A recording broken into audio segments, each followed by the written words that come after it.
네, 윤석열 대통령이 G7 정상회의 외교 일정을 마무리하고 어제 귀국했는데요. 평가 들어보겠습니다. 국민의힘 의원이죠. 그리고 국회 외교통일위원회 소속인데요. 윤상현 의원 전화 연결하도록 하겠습니다. 나와 계시죠? 예, 안녕하세요. 윤상현입니다. 안녕하세요. 일단 좀 총평을 좀 해주신다면요. 일단 G7이 이제 시작이 된 게 그 1차 오일 쇼크 이후인 1973년이거든요. 네네. 벌써 시작이 된 지 50년이 됐습니다.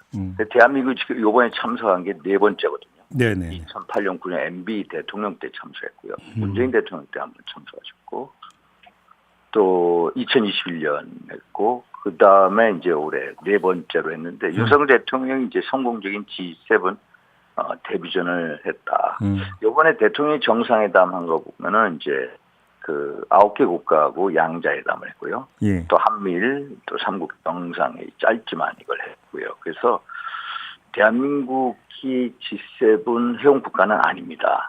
그런데 초청을 받아서 글로벌 이슈에 대해서 입장을 발표하고 또 기후, 환경, 식량 이런 분야에서 기여 방안을 제시하고 또 경제 외교에 시동을 걸고 등등 한 걸 보면은 결국 그 글로벌 중추 국가로서의 위상을 보여줬다 이런 생각을 하고 있습니다. 그 국민의힘의 김민수 대변인은 심리적 G8 국가 반열에 올랐다 이렇게 자평을 했던데 여기서 심리적이랑 이 심리의 주체는 우리입니까 아니면 G7 회원국이라고 봐야 되는 겁니까? 어떻게 해석해야 되나요? 심리적 G8 국가요? 예. 그러니까 사실 이 G7 국가들도 대한민국의 그 위상, 경제력이죠. 네. 이런 면의 위상에 보면은 결코 딸리지 않습니다. 벌써 2년 전 트럼프 대통령이 한국을 G8 국가, G8이 아니라 G10 얘기를 했죠. 그때 호주하고. 그때 일본이 반대했었죠, 그때 아마. 일본이 반대는 안 했습니다, 사실. 반대가 아니었었나요, 그때? 예. 그 당시에 이제 트럼프 대통령이 G7에 이제 한국이나 호주나 인도를 포함시켜야 했는데 일본이 이제 반대하는데 지난번에 이제 기시다 후면 일본 반대 아니다. 이제 했고요. 네. 이게 일단 모든 국가의 동의를 받아야 됩니다. 물론 일본으로서는 아시아 유일의 G7 회원국이거든요. 네, 그렇죠. 그런 면에 있어서 이제 심리적으로, 정서적으로 반대할 가능성이 있지만은 이 한일 관계가 정상화되고 이런 식으로 국제 무대에서 나아가면은 결국 G8 국가 들어가는 것도 멀지 않았다. 그러면 우리의 위상이요. G7에 있는 이탈리나 캐나다, 영국 결코 뒤지지 않습니다. 그럼 의원님이 진단하시기에 만약에 G7이 아니라 G8이 되든 G11이 되든 만약에 이제 그 회원국을 정식으로 늘리는 만약에 그 방안이 추진이 된다면 일본이 반대하기 힘들 거다 이렇게 지금 전망하시는 겁니까? 일본도 이제 이 안전보장 이제 유엔에 이제 안전보장 이사국에 참여하는 문제가 있거든요. 네네. 상임이사국 진출 이런 문제하고 이제 결부돼서 얘기할 수가 있습니다. 일종의 그러면 국제적 거래가 그러니까 일본도 이제 원하는 게 있기 때문에 국제적인 어떤 이해관계 속에서 우리가 이제 대처하면은 결코 반대하지 못할 거다. 근데 실제로 지금 이런 움직임이 있습니까? 정식으로 확대하는 아직까지 그런 건 없고요. 아직까지는? 왜냐하면 바이든 행정부 대통령이 나서야 되는데 트럼프 대통령 이 문제에 대해서 대단히 적극적이었습니다. 네, 그렇죠. 근데 바이든 대통령이 아직까지 그런 게 안 보여주고 있거든요. 그래요? 이게 이제 G7 이라는 게 우리가 회원국으로 참여하기 위해서는 기존 회원국 모두가 동의를 해야 됩니다. 그렇죠. 그래서 예전에 캐나다 같은 경우에 캐나다의 경제력이 보면 우리하고 비슷합니다. 캐나다가 1976년인가 참여를 하는데요. 그 당시에도 보면은 이 미국이 엄청나게 이제 그 지원 활동을 했습니다. 맨 처음에 이제 그 G7이라는 게 1973년도에 미국, 영국, 프랑스, 이제 독일 4개국이 만든 거고요. 그때 이제 중간에 73년 중간에 다시 일본이 참여를 했고요. 또 75년 이태리, 76년 캐나다가 가입했습니다. 근데 처음에 이 G6, 7 이렇게 나갈 때 자격 요건이 자유민주주의 국가고 1인당 GDP 세계 그 GDP의 몇 퍼센트, 적어도 4%는 돼야 된다. 이런 규정이 있었는데 76년도에 캐나다가 가입할 때면 전혀 4%가 안 됐거든요.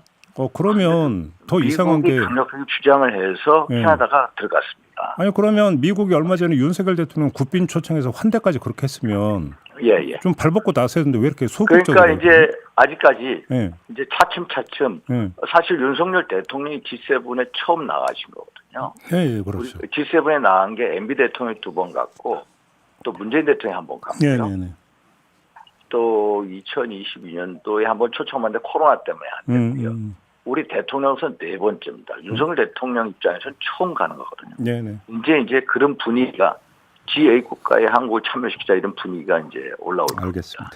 예. 아무튼 그 G7 정상회의에서 히로시마 비전이 발표가 됐어요. 그러니까 핵무기로 인류를 위협하는 국가로 북중러 세 나라를 지목하면서 핵 군축과 비확산의 목표를 담아냈다. 이런 평가가 있었고 또 이거는 별도로 경제안보 협의체 창설도 이야기가 나왔는데 예. 이 일련의 지금 움직임이 이거 결국 신냉전 구도로 가는 거 아니냐 이런 지금 분석이 있는데 예. 어떻게 보세요? 사실 이제 신냉전 구도로 가는 데에서 우려가 있는 것도 사실입니다. 네네네. 그렇지만은 또 한번 문제의 본질을 한번 보시면요. 북중러, 북한이라는 나라는 결국 1991년, 92년도에 한반도 비핵화 선언 우리하고 맺은 거 있지 않습니까? 네네네. 그걸 파괴를 하고 또 2018년 4월 27일 판문점 회담을 통해서 문재인 대통령과 한 번에 완전한 비핵화를 약속을 했는데 완전히 거꾸로 핵 무장화로 가고 있고요. 또 이 러시아, 우크라이나 침략하지 않습니까? 네네. 침략을 2022년도에 침략을 했죠. 그리고 나서 계속해서 핵무기 사용을 위협을 하고 있거든요. 또 중국도 계속해서 핵 전력을 증강시키고 있습니다. 예. 그래서 이 북중러라는 게 어떻게 보면 현상을 변경하려는 세력이다. 현상을. 그래서 이런 거에 대해서 어떤 가치 문제로서 자유민주주의 수호, 평화, 파괴에 대한 대응 차원에서 이루어지는 거지 의도적으로 뭐 신냉전 구도로 가겠다는 건 아닙니다. 그래서 우리 입장에서도 고민이 많죠. 한국과 미국, 일본이 뭐 군사적으로 협력하는 거 당연히 북한 문제, 북핵 대응을 해서 필요하고 네. 하지만은 우리 나름대로의 고민을 갖고 어떻게 하면 이게 우리의 국익에 맞는가 그러면서도 우리의 자유라든지 민주라든지 인권이라는 법치라든지 이런 원칙을 지켜나갈 건가 이런 거에서 이제 고민도 많습니다. 그래서 그래서 이제 그나마 이렇게 윤석열 대통령 취임 이후에 한미 관계, 한일 관계 정상화시키고 자유민주주의 연대하고 결국 우리의 전략적 모호성이 아니라 명확성을 보이는 게 우리의 국익에 맞지 않나 이런 식으로 접근을 하고 있습니다. 알겠습니다. 지금 또 하나의 관심사가 그 젤렌스키 우크라이나 대통령을 만나서 지뢰 제거 장비와 긴급 후송 차량 지원과 이야기가 나왔는데, 자, 좀 한때 우려가 있었던 게 살상용 무기 지원하는 거 아니냐 우려가 있었는데 이거는 이제 그 걱정 안 해도 되는 걸로 이렇게 정리해도 되는 겁니까? 살상용 무기 지원에 대해서는 우리가 명확하게 선을 긋고 있습니다. 예. 우리 정부는 외교적 지원, 경제적인 지원, 인도적인 지원을 하겠다. 또 재건 사업에 필요한 지원 등. 그래서 살상용 무기 지원은 안 하겠다는 겁니다. 그래서 비살상용 장비, 예를 들어서 지뢰 제거 장비라든지 후송 차량, 긴급 후송 차량 이런 걸 지원하는 거지 살상용 무기 지원은 안 하겠다. 명확한 입장을 가지고 있습니다. 그러니까 앞으로도 그런 일은 없을 거다 이렇게 이해하면 되는 겁니까? 지난번에 대통령께서 그 4월 15일 날, 그러니까 로이터 통신하고 인터뷰 하신 적이 있죠. 근데 그게 사실 논란을 촉발시켰던 게 있었죠. 예를 들어서 대량 임명 살상이 있다든지 전쟁법을 위반한다든지 이런 경우에는 인도적, 경제적 이런 지원에 머물지 않을 거다라고 했는데, 그는 그때 가서 우리의 가치, 자유민주주의 원칙, 또 국민 정서 등을 종합해서 판단할 문제라고 봅니다. 그럼 지금은 그렇고 앞으로는 그러니까 상황 전개에 따라 또 달라질 수도 있다 이런 말씀이시네요. 예. 알겠습니다. 그럼 관련 질문 하나만 더 드릴게요. 그러니까 로이터 통신 보도, 그러니까 인터뷰 이후에 또 보도 나왔던 게 국내에 지금 보관됐던 포탄이 대량 반출됐다라는 보도가 나온 바가 있었잖아요. 이게 사실관계가 어떻게 됐던 겁니까? 제가 알기로는 그 155mm 포탄을 미국에 수출하지 않았습니까? 예. 미국에 33만 발인가 수출했을 겁니다. 그게 진행이 되고 있을 겁니다. 미국 수출이다. 그게? 미국 수출입니다. 미국을 통해서 우회적으로 가는 것에 대해서 뭐 저희 어떤 입장이 있는 건 아니죠. 그러면 그 포탄은 주한미군 비축 포탄이 아니라 우리 포탄이었다고 맞는 거고요. 그건 자세히 모르겠습니다, 제가. 일단은 우리가 가지고 있는 33만 발에 대해서 지원을. 뭐 수출이면 우리 거 수출을 한 겁니다. 우리 거라고 봐야 되겠죠, 그러면. 우리 걸 수출한 거죠. 예. 그래요. 우리 거죠. 주한미군 게 아니라. 알겠습니다. 예. 그 한미일 정상회담 있잖아요. 근데 5분도 채 안 되는 스탠딩 약식 회담으로 진행됐다고 하는데 이건 어떻게 평가를 해야 되는 겁니까? 이게요. 지금 원래 지금 바이든 대통령이 이제 미 의회와 연방정부 부처함도 협상을 하고 있거든요. 네. 그래서 G7 회의에 온다 안 온다 말이 많았습니다.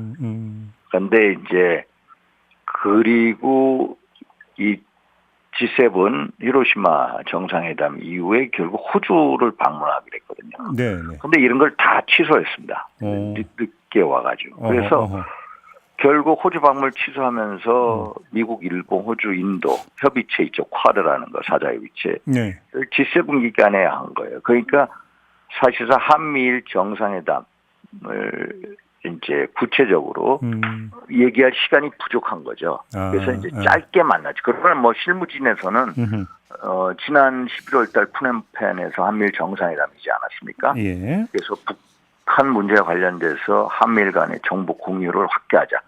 소위 말해서 북한 미사일 경보 정보를 실시간에 공유하자라는 거거든요. 네. 근데 이게 실무진에서 계속 하고 있습니다. 지금 또 뭐 안보 협력 강화하자, 경제 공부만 이런 문제에서 실무진에서 하기 때문에 뭘 뭐 짧게 했다, 길게 했다 의미는 없고요. 보다 중요한 것은 바이든 대통령이 한미일 3자 정상회담을 하자고 워싱턴에 초청을 한 겁니다. 예, 초청했죠. 예. 그런데 이게 좀 저는 새로운 접근으로 봅니다. 왜냐하면 한미일 정상회담이 지금까지 열린 거 보면 작년 6월에 우리 윤 대통령이 나토 정상회의에 갔을 때 그렇죠. 따로 그 격가지로 한미일 정상회담이 있었고요. 네. 또 작년 11월 푸놈펜에서 그 아세안 정상회의가 열렸을 때 또 그 옆에 창을 사이드라인이라고 하죠. 사이드라인에서 한미일 정상회담인데 아예 G7 회의에서는 이번에 짧게 5분 만난 다음에 워싱턴으로 바이든 대통령이 초청하고 또 이 기시다 후미오 총리하고 윤석열 대통령이 미국을 방문한다. 이게 이례적이다. 제가 보기에는. 알겠습니다. 예, 그래서 한미일 3국 워싱턴 회담이 열린다면은 이제 한일, 미일, 한미 뭐 여러 가지 양자 관계에서 이제 도출된 여러 성과를 공유하고 특히 이제 북핵 문제에 대한 또 경제 문제에 대해서 좀 집대성하지 않겠나. 이건 어떻게 평가하세요, 의원님? 한일 정상이 지금 원폭 피해자 위령비 공동 참배하지 않았습니까? 예. 이건 어떻게 평가하십니까? 이게요. 원폭 피해 이게 한국 대통령 처음입니다. 그래서 대통령께서도 그 원폭 희생자 분들한테 뭐라고 했냐면은 너무 늦게 와서 죄송하다라고 얘기했고요. 또 일본의 총리는 옛날 오부치게이오가 한번 참배한 적이 있는데 또 기시다 후미오가 이제 우리 대통령하고 같이 가지 않았습니까? 네. 그래서 과거사 문제에 대해서 한 발짝 나아가고 있다. 그런데 하나 이제 뭐 두 분의 참배가 원폭 피해자에 대해서 추모의 의미가 있지 않습니까? 네. 또 과거사의 문제에서 새로운 접근을 해 나가겠다는 거 있는데 저는 좀 더 나아가서 사실 그 당시에 히로시마 인구가 20만 명이라고 하고요. 우리 원폭 희생자분들이 2만 명, 부상자까지 한 6, 7만 명 된다는 거 아닙니까? 이분들에 대해서 실태 조사를 해야 된다. 더 나아가서. 예. 네? 더 나아가서 일본 기시다 후미오가 과거사 문제에 대해서 좀 더 진정성 있다면은 우리 한인 원폭 희생자 피해자분들에 대해서 자료를 만들고 의원님, 더 나아가서 바로 그 지점인데 한국인 원폭 피해자라는 분들의 거의 절대 다수는 강제징용 끌려갔던 분들이잖아요. 반 정도가요 강제징용된 분들입니다. 그러면 오히려 기시다가 좀 더 화끈하게 좀 그 과거사에 대한 입장 표명을 좀 해야 되는 거 아닙니까? 그래서 그런 면에 있어서 이제 한 단계 나아갔다 그런 겁니다. 그래서 예. 원폭 희생자분들이 반이 강제징용 피해자분들이거든요. 네, 그러니까. 그럼 그분들에 대해서 자료 구축해야 되고, 그렇죠. 예. 그에 대해서 어떤 보상이라든지 위로라든지 할 수 있는 방안까지도 마련해 나가는 게 일본의 그렇죠. 과거사에 대한 진정성 있는 태도다. 음. 그래서 이번에 이제 첫 발을 디뎠다 이렇게 보고 있습니다. 그러면 이제 원폭 피해자에 대한 어떤 지원이라든지 이런 것들의 어떤 행동화가 필요하다 이런 말씀으로. 행동화가 필요하다. 일단은 원폭 희생자에 대해서 자료를 데이터베이스를 구축을 해야 되거든요. 그렇죠. 그런데 기시다 후미오가 아직 그거에 대해서는 진정 안 하거든요. 이게 네네. 아직까지 이제 뭐라고 하냐면은 뭐 알겠습니다. 의원님 시간이 다 돼서 좀 마무리해 다 주셔야 됩니다. 됐습니까? 네, 예. 알겠습니다. 이제 행동화가 필요하다. 요 점은 좀 행동화가 필요하다. 네, 결론 삼으면서 오늘 인터뷰는 좀 마무리해야 될 것 같네요. 고맙습니다, 의원님. 예, 들어가세요. 네, 지금까지 윤상현 국민의힘 의원이었습니다.